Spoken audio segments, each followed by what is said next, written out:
ஆசைப்படாட்டி அவங்க வீட்டு சம்பந்தம் எனக்கு வேண்டாம்.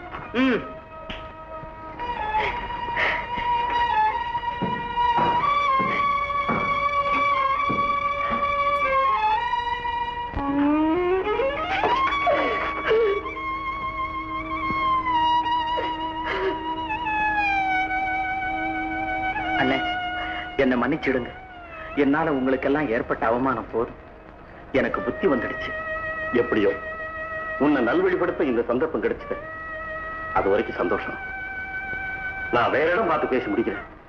ஆனா இதுல ஒரு சங்கடம். நான் பல பேருக்கு வாக்கு கொடுத்திருக்கிறபடி அவங்களுக்கு கொடுக்க வேண்டிய பொருளை கொடுத்துட்டா பிறகு வீடே கெதின்னு இருந்துடுவேன். வாக்கு நான் பாக்குறேன். அதெல்லாம் நடக்காத பேச்சு. அக்கா, நான் கெட்டவனா இருக்கலாம், ஆனா நானே குறைவாகவோ மோசக்காரனாகவோ நடந்து கொள்ள தயாரா இல்லை. தம்பி, அண்ணா இருக்கிற நகைகளை எல்லாம்